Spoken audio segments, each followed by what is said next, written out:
अस्सलाम वालेकुम to everyone. बेटे बेटे आज की वीडियो में जो हमारा टॉपिक है वो है tangents and normal to a circle. सबसे पहले हम लोग tangent and normal to a circle की डेफिनेशंस को देखेंगे, उसके बाद इसकी इक्वेशंस को, और उन इक्वेशंस को यूज करके हम एक्सरसाइज 6.2 को सॉल्व करेंगे। तो सबसे पहले इसका बेसिक इंट्रोडक्शन सा वीडियो लेक्चर है जिसमें आप लोग जो है वो इसके इंट्रोडक्शन को देखोगे और डिटेल के साथ tangent and normal to a circle को देखेंगे। जी बात करते हैं सबसे पहले टेंजेंट टू अ सर्कल की। ओके बेटे, तो मैं पहले आपको समरी बता देता हूं, उसके बाद फिर इसकी डेफिनेशन को करते हैं। तो समरी क्या है इसकी कि आपके पास एक सर्कल है, ठीक है, ये आप देख सकते हैं सर्कल ड्रॉ हुआ हुआ है। इस सर्कल के अंदर हम लोगों ने क्या किया हुआ है कि लाइन को पास, अब अंदर से नहीं पास करवाया हुआ, एक लाइन टच करके गुजर रही है सर्कल को, जस्ट लाइक दिस। ये देखें, तो टेंजेंट टू अ सर्कल क्या होता है कि ऐसी लाइन जो सर्कल को सिर्फ टच करके गुजरे किसी एक पॉइंट पे, हम उसको कहते हैं टेंजेंट टू अ सर्कल। दोबारा रिपीट करता हूं कि ऐसी लाइन जो सिर्फ सर्कल को टच करके गुजरे किसी एक पॉइंट को, तो हम लोग उसको कहते हैं टेंजेंट टू अ सर्कल। तो इसकी डेफिनेशन को देखते हैं आप। The tangent to a circle defined as a straight line that touches the circle at a single point. The point where the tangent touches the circle is known as the point of contact. ठीक है, तो ये इसकी definition है बेटे, और मैंने आपको इसको क्लियर भी करवा दिया कि टेंजेंट टू अ सर्कल क्या होता है। क्लियर है बेटे। अब कुछ इसकी प्रॉपर्टीज की बात कर लेते हैं। इसकी प्रॉपर्टीज में नंबर 1 है कि one tangent can touch a circle eight only one point of the circle. मतलब कि जो टेंजेंट होगा वो सर्कल को सिर्फ एक पॉइंट पे टच करके गुजरेगा। Second, a tangent never crosses a circle which means it can not pass through the circle. कह रहा है कि टेंजेंट जो है वो सर्कल को कभी भी क्रॉस करके नहीं गुजरेगा। ठीक है, मतलब एक पॉइंट पे ही गुजरेगा। मतलब कि ये नहीं है कि ये लाइन यहाँ से गुजर रही है, सर्कल के अंदर से क्रॉस करके नहीं गुजरेगा, सिर्फ टच करके गुजरेगा। कहने का मकसद ये है। और थर्ड पॉइंट है a tangent never intersect the circle eight two points. उसके बाद ये भी इंपॉर्टेंट ऑप्शन है कि आपके पास सर्कल, जो टेंजेंट टू अ सर्कल होगा, मतलब जो टेंजेंट लाइन होगी वो सर्कल को दो पॉइंट्स पे टच नहीं करेगी, किसी एक पॉइंट पे टच करेगी। आप देख सकते हैं सिर्फ एक पॉइंट पे टच कर रही है। ऐसा नहीं होगा कि एक यहाँ पे टच कर रही है और एक यहाँ पे टच कर रही है। तो आप जेल में रखिएगा कि जो टेंजेंट लाइन होती है वो सर्कल को सिर्फ एक पॉइंट पे टच करती है, एक से ज्यादा पे नहीं कर सकती। The last one is the tangent line is perpendicular to the radius of the circle. Important one है कि जो टेंजेंट लाइन होती है वो हमेशा परपेंडिकुलर होती है रेडियस ऑफ द सर्कल। अब रेडियस ऑफ द सर्कल क्या होता है, देखें यहां से अगर मैं ये लाइन ड्रॉ करता हूं यहां से सर्कल के एंड तक, तो ये रेडियस आ जाएगा। तो ये देखें ये रेडियस परपेंडिकुलर होगा टेंजेंट लाइन के। इसी तरह अगर ये टेंजेंट है तो ये रेडियस मैं ड्रॉ करता हूं तो ये रेडियस परपेंडिकुलर होगा टेंजेंट लाइन के। ओके, अब इसी से हम नॉर्मल टू अ सर्कल की डेफिनेशन करने वाले हैं। तो नॉर्मल टू अ सर्कल क्या होता है, सबसे पहले डेफिनेशन को देखेंगे। The normal at any point of a curve is the straight line which is perpendicular to the tangent at the point of contact। मतलब नॉर्मल क्या होता है, कह रहा है कि नॉर्मल एक लाइन होती है। ठीक है, नॉर्मल एक लाइन होती है जो कि बिल्कुल एक स्ट्रेट होती है और वो परपेंडिकुलर होती है टेंजेंट लाइन के। ठीक है, ये जो सेकंड सर्कल आपको नजर आ रहा है ये नॉर्मल लाइन है। अब नॉर्मल की डेफिनेशन क्या है नॉर्मल टू अ सर्कल की, कि ऐसी लाइन जो टेंजेंट लाइन के परपेंडिकुलर होगी। अगर टेंजेंट यहाँ ड्रॉ हो रहा है तो ये इसके परपेंडिकुलर लाइन, ये देखें तो ये रेडियस भी होगा एक किस्म का। तो ये आप देख सकते हैं ये आपके पास ये normal to a circle line है। ओके, तो ये परपेंडिकुलर भी होगा, याद रखिएगा हमेशा। तो हम लोग कह सकते हैं so in case of circles normal always passes through the centre of the circle. इसका मतलब ये हुआ कि नॉर्मल हमेशा सर्कल के सेंटर में से पास करेगा। ठीक है, मतलब अगर जरूरी नहीं है, अगर मैं टेंजेंट यहाँ ड्रॉ करता हूँ तो इसका नॉर्मल इस तरह से आ जाएगा। अगर मैं टेंजेंट यहाँ ड्रॉ करता हूँ बाहर तो इसका नॉर्मल ऐसे आ जाएगा। मतलब जिस भी केस से देखें तो जो नॉर्मल होगा वो सेंटर में से जरूर पास करेगा सर्कल के। Okay, so that's it from the definition of tangent and normal. अगर आपका कोई भी क्वेश्चन हो तो आप कमेंट सेक्शन में बेटे पूछ सकते हैं। तो मैं दोबारा रिपीट कर रहा हूँ, टेंजेंट क्या होता है कि ऐसी लाइन जो सर्कल को सिर्फ टच करके गुजरती है किसी एक पॉइंट पे, उसको टेंजेंट कहते हैं। और नॉर्मल क्या होता है कि ऐसी लाइन जो टेंजेंट के परपेंडिकुलर होती है उसको हम लोग नॉर्मल टू अ सर्कल कहते हैं। अब हम इसकी इक्वेशंस को देखते हैं कि जिसकी हेल्प से हम लोग एक्सरसाइज 6.2 को सोल्व कर सकेंगे। ओके बेटे,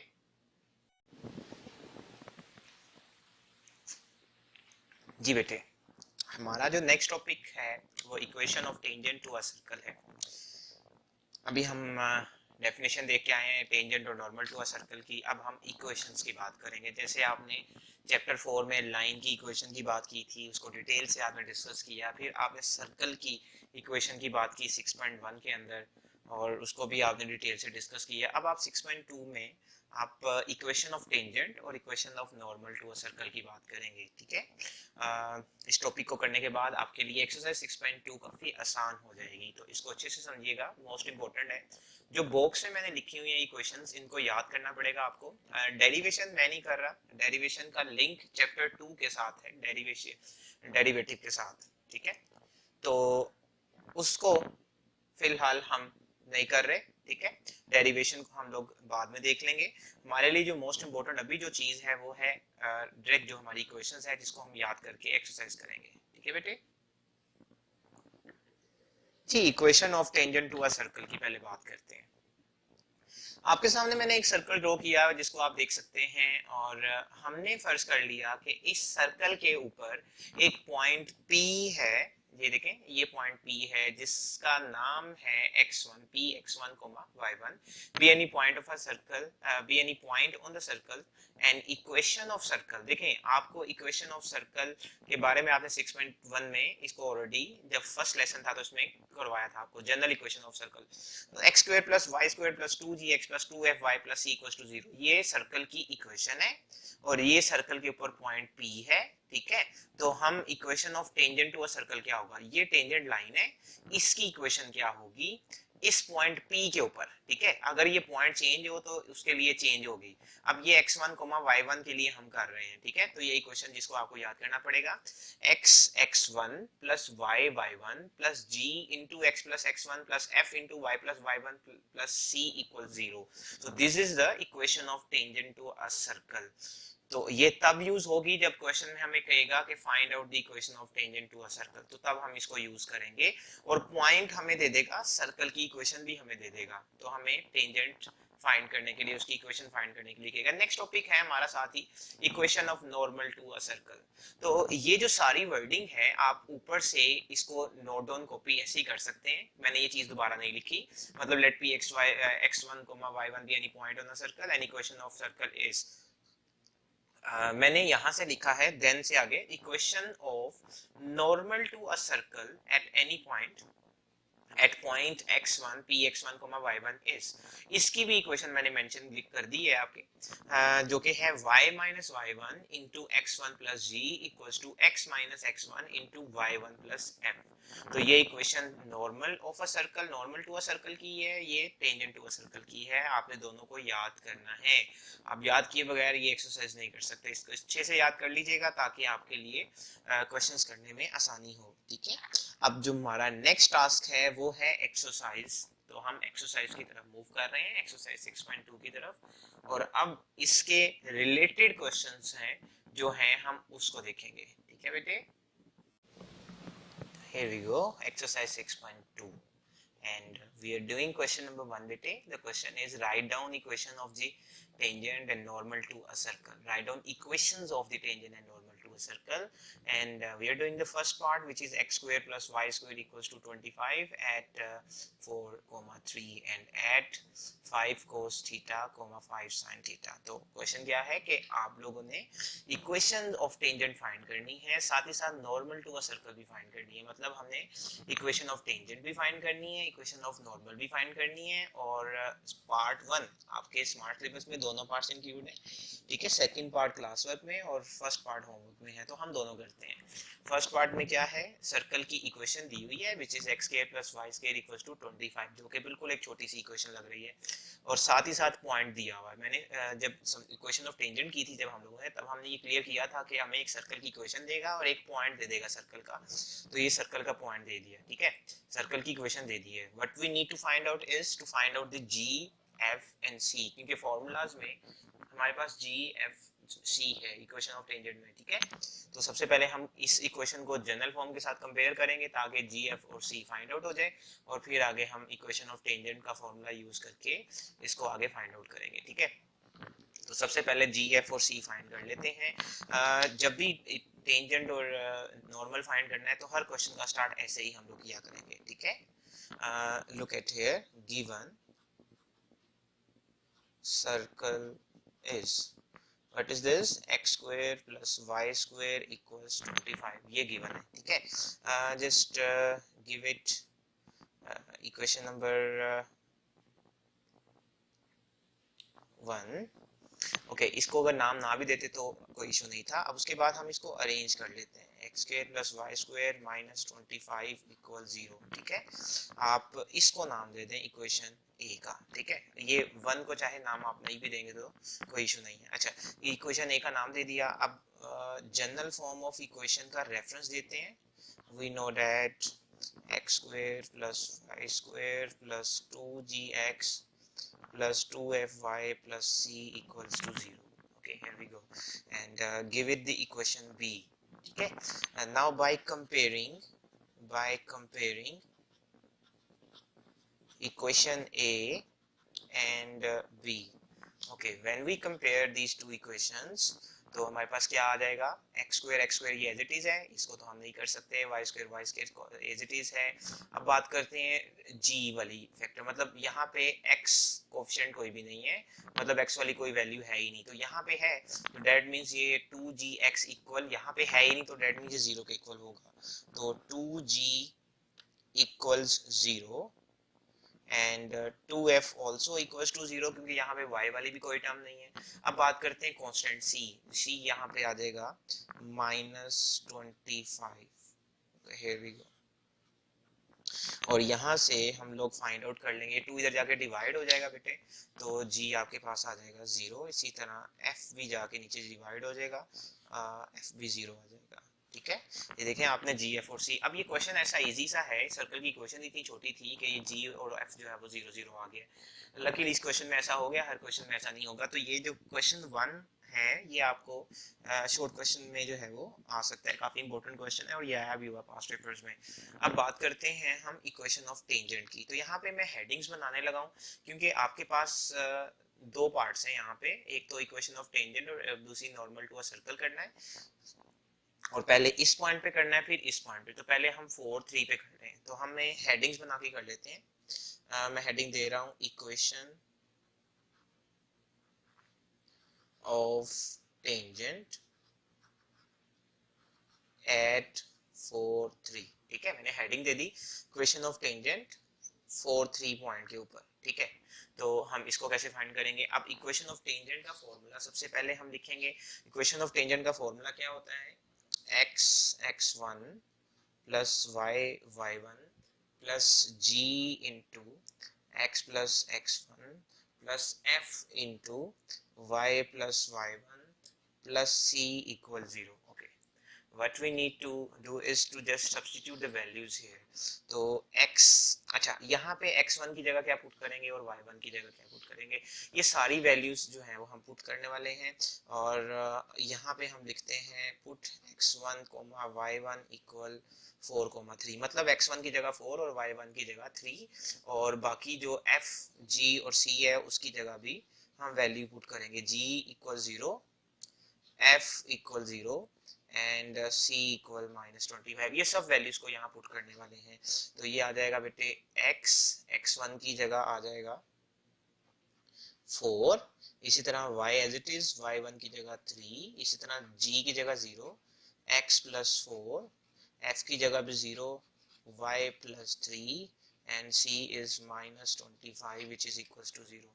okay here we go, it will be equals to 4x plus 3y। Okay ये जीरो जब मल्टीप्लाई होगा ना इस टर्म के साथ तो जीरो ही हो जाएगा, तो ये सारी टर्म मतलब खत्म हो गई। इसी तरह ये टर्म भी खत्म हो गई, सिर्फ ये बच जाएगा which is -25 equals to 0। So that means the equation of tangent at the point 4 3 is 4x plus 3y minus 25 equals to 0। तो ये हमारे पास जो है वो इक्वेशन ऑफ टेंजेंट आ गई है इस पॉइंट के ऊपर, ठीक है, रिक्वायर्ड आंसर आ गया। बेटे अब हम लोग फाइंड कर लेते हैं equation of tangent 5 cos theta, 5 sin theta वाले पॉइंट पे, ठीक है। तो इस पॉइंट पे अब हम फाइंड कर लेते हैं। तो इसको कैसे फाइंड करेंगे, वही सेम टेक्निक है, फॉर्मूला आपके सामने है x x1 plus y y1 plus g into x plus x1 plus f into y1 y plus y1 plus c equals to 0। तो ये वैल्यूज पुट कर लेंगे, x1 की जगह 5 cos थीटा और y1 की जगह 5 sin थीटा। तो ये जरूरत नहीं है लिखने की कि आप पुट कर रहे हो इसको, आप सिंपली यहाँ सब्स्टिट्यूट कर सकते हो। मतलब ये x1 है, ये y1 है और g f c की वैल्यूज ऑलरेडी हमें पता है, तो x1 की जगह आ जाएगा 5 cos थीटा, y1 की जगह 5 sin थीटा, g 0 है, 5 cos थीटा, इसी तरह f भी 0 है, 5 sin थीटा और c की वैल्यू है -25 लाइक दिस। ओके तो ये आ जाएगा 5x cos theta, 5y sin theta -25 equal to 0। ये सारी 0 हो गई, ये भी 0 हो जाएगी, तो ये रिक्वायर्ड आंसर आ जाएगा, ठीक है। तो हम यहाँ लिख सकते हैं this is the required equation of tangent. तो ये जो है वो रिक्वायर्ड इक्वेशन आ गई है at 5 cos theta 5 sin theta वाले पॉइंट पे, ठीक है। तो बहुत इजी है बेटे ये। अब हम फाइंड करते हैं इक्वेशन ऑफ नॉर्मल दोनों पॉइंट्स के ऊपर। जी बेटे अब हम फाइंड करेंगे इक्वेशन ऑफ नॉर्मल पॉइंट 4,3 पे, ठीक है। तो हमें पता है formula y minus y1 x1 plus g equals to x minus x1 y1 plus f। ये हमने ऑलरेडी अभी फाइंड आउट जो है वो इसको लिखा था इक्वेशन ऑफ नॉर्मल के टॉपिक में। तो अभी हम यहाँ पे वैल्यू सब्स्टिट्यूट कर रहे हैं सिंपली, y1 ये बेटे x1 y1 है, ठीक है, x1 y1। तो यहाँ जब सब्स्टिट्यूट करेंगे y1 की जगह 3 आ जाएगा, x1 की जगह 4 आ जाएगा और g की जगह 0। इसी तरह x1 की जगह 4, y1 की जगह 3 और f की जगह 0। Okay like this. इस तरह से हमारे पास y माइनस 3 4 आ जाएगा, इसी तरह x माइनस 4 और बाही 3 आ जाएगा। ओके 4 अंदर मल्टीप्लाई करवाएंगे, it will B 4y and 4 into 3 will be 12 and it will B 3x minus 12। अब उसके बाद क्या करेंगे, हम लोगों ने इसको अरेंज करना है। इन ये जो 3x माइनस 12 है इसको यही रहने दें, इनको उधर ले जाएं ताकि ये इधर 0 रह जाए। 3x minus 12 minus 4y plus 12। तो ये अब मैं इसको अरेंज करके लिख रहा हूँ 3x माइनस 4y, ये कैंसिल हो गया तो ये इक्वेशन आ गई। ऑलराइट बेटे, so 3x minus 4y equals to 0. This is the required equation of normal. This is required equation of normal at 4,3। ठीक है, कोशिश करें वर्डिंग लिखने की, ठीक है। अब उसके बाद हम फाइंड आउट कर लेते हैं इक्वेशन ऑफ नॉर्मल का सेकंड पॉइंट के ऊपर। Okay here we go. अब हम फाइंड कर रहे हैं 5 cos थीटा 5 sin थीटा पे इक्वेशन ऑफ नॉर्मल। अब सिंपली यहाँ पे ये बेटे 5 cos थीटा x1 है, ये y1 है, तो यहाँ पे वैल्यू सब्स्टिट्यूट करते हैं।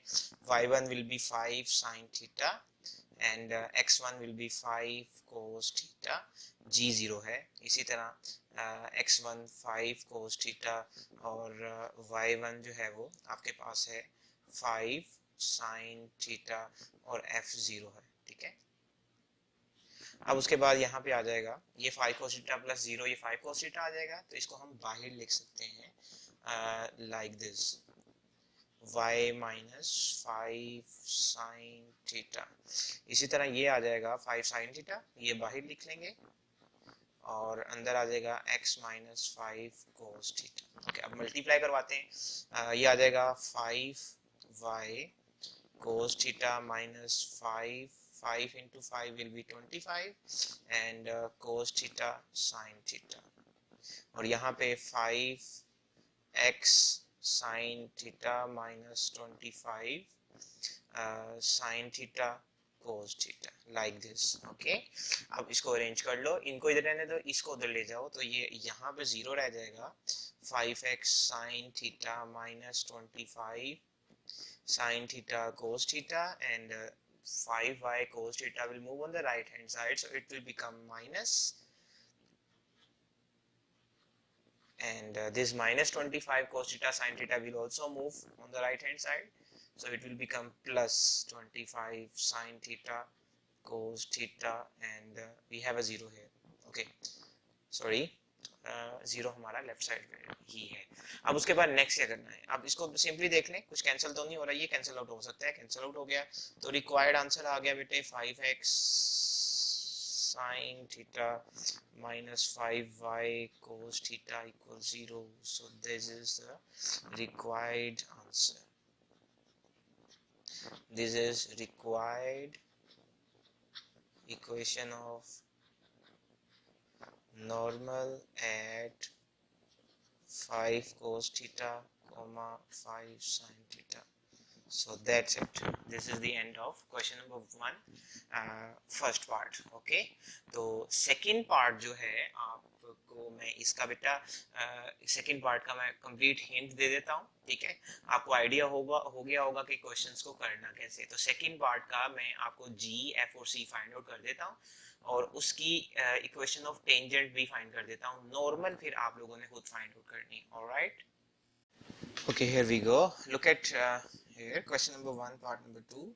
We are given a circle equation which is 3x square plus 3y square plus 5x minus 13y plus 2 equals to 0, and we are also given a point which lies on the circle at 1, 10 over 3. Okay, हम लोगों ने equation of tangent find करनी है और normal find करनी है, ठीक है।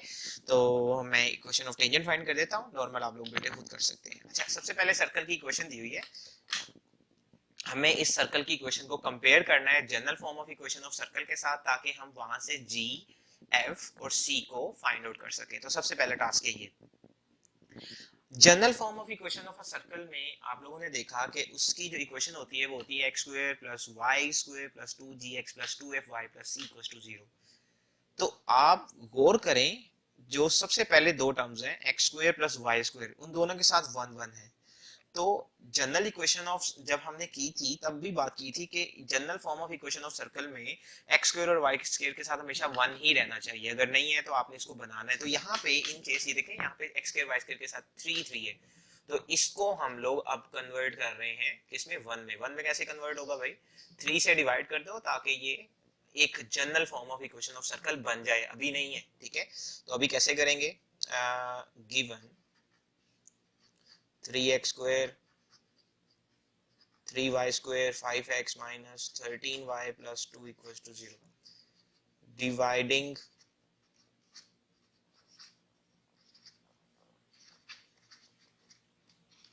by 3 on both sides. Okay, so जब हम डिवाइड करेंगे बेटे तो ये आ जाएगा x square y square 5 over 3x, इस तरह से आएगा। इसी तरह यहाँ पे 13 over 3y और यहाँ 2 over 3 equals to 0, ये आ जाएगा, ठीक है। तो ये अब जनरल फॉर्म लग रही है, आप इसको इक्वेशन 1 का नाम दे दें, ठीक है। अब हम general form equation of circle लिखते हैं और इन दोनों इक्वेशंस को कंपेयर करते हैं ताकि GFC फाइंड हो जाए।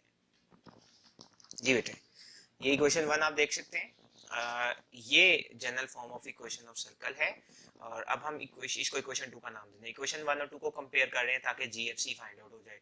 तो इक्वेशन 1 और 2, अब इक्वेशन 1 आपके सामने है, ये देखें, तो ये x वाली टर्म है 5 over 3, x के साथ कोएफिशिएंट 5 over 3 है, यहाँ x के साथ कोएफिशिएंट 2g है, तो इसका मतलब 2g इक्वल आ जाएगा 5 over 3 के। इसी तरह मैं यहाँ पे कर रहा हूँ, इसी तरह देखें, यहाँ पे y का जो कोएफिशिएंट है वो है -13 over 3, और यहाँ पे 2f है, तो ये आ जाएगा 2f इक्वल -13 over 3। और इस तरह यहाँ पे जो कांस्टेंट टर्म है वो 2 है, यहाँ पे कांस्टेंट टर्म c है, तो c इक्वल्स टू 2, तो c तो फाइंड आउट हो गया। अब f और c को g और f को हमें अरेंज करना है, तो अरेंज कैसे करेंगे, सिंपल, फाइंड आउट करते हैं 5 ओवर, ये 2 इधर जाके क्रॉस मल्टीप्लाई हो जाएगा like this and it will B 5 over 6। Okay अब यहाँ से f फाइंड करते हैं, -13 ओवर 3 मल्टीप्लाई बाय 2, ये 2 इधर जाके क्रॉस मल्टीप्लाई हो जाएगा और f की वैल्यू आ जाएगी -13 ओवर 6। कैंसलेशन नहीं हो सकती क्योंकि यहाँ पे 5 प्राइम नंबर है, यहाँ पे 13 प्राइम नंबर है जो कि इटसेल्फ अपने टेबल पे ही जाते हैं, ये 1 के अलावा यहाँ पे टेबल के। अब तो इसका मतलब कैंसलेशन तो नहीं हो सकती, तो g, f और c तो हमारे पास फाइंड आउट हो गया। अब हम इक्वेशन ऑफ टेंजेंट फाइंड कर लेते हैं बेटे, क्योंकि सब कुछ तो आ गया। तो हेडिंग देंगे इक्वेशन ऑफ टेंजेंट। बेटे एग्जाम में आपको दोनों इक्वेशन फाइंड करने के लिए नहीं देगा, कोई सी एक देगा, या टेंजेंट या नॉर्मल, ठीक है। इक्वेशन ऑफ टेंजेंट, तो सबसे पहले इक्वेशन ऑफ टेंजेंट फाइंड करेंगे। फॉर्मूला उसका है x x1 plus y y1 plus g into x plus x1 plus f into y plus y1 plus c equals to 0। ये इक्वेशन ऑफ टेंजेंट फाइंड करने का formula है। Values put करते हैं, point है 1, 10 ओवर 3, ये x1 है, ये y1 है, ठीक है। तो यहाँ वैल्यूज पुट कर रहे हैं, x x1 की जगह 1, y y1 की जगह 10 ओवर 3, g हमारे पास है 5 ओवर 6, x प्लस x1 की जगह 1, f की जगह -13 over 6 like this, y plus y1 की जगह 10 ओवर 3 और c 2 है, ठीक है। इसको अब हमने सोल्व करना है, x इंटू 1 x आ जाएगा, ये आ जाएगा 10 ओवर 3 y, और इसको फिलहाल आप ऐसे ही रहने दें, इसका बाद में देखते हैं क्या करना है, क्योंकि ये फ्रैक्शन की फॉर्म में है अभी फिलहाल। और इसमें प्लस माइनस ये माइनस हो जाएगा 13 ओवर 6, और यहाँ पे आप ये एक चीज कर सकते हैं कि एलसीएम ले लें, तो 3 into why it will B 3y plus 10 over 3 plus 2 equal 0। Okay अब क्या करना है, अब हमें ये करना है कि डिनोमिनेटर देख लें कहाँ कहाँ पे है, 3 6 and 3, ओके 6 into 3 18 आ जाएगा। मतलब डिनोमिनेटर में हमारे पास जो नंबर्स हैं, एक 3 है, एक 6 है, एक 18 है।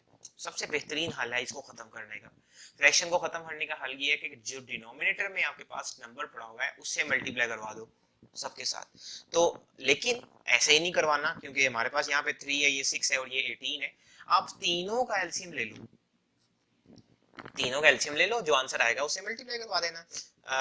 देखिएगा ये एलसीएम हम ले रहे हैं 3, 6 और 18, 3 into 1, 3 into 2 and 3 into 6, then 2 into 1, 2 into 3 and 3 into 1. I think it will be 3 into 3 9 and 2 18, so हमें मल्टीप्लाई करवाना पड़ेगा 18 के साथ। So multiplying 18 on both sides, multiplying by 18 on both sides. So 18 के साथ जब मल्टीप्लाई करवाऊंगा तो x जब मल्टीप्लाई होगा तो 18x आ जाएगा, ये जब मल्टीप्लाई करवाएंगे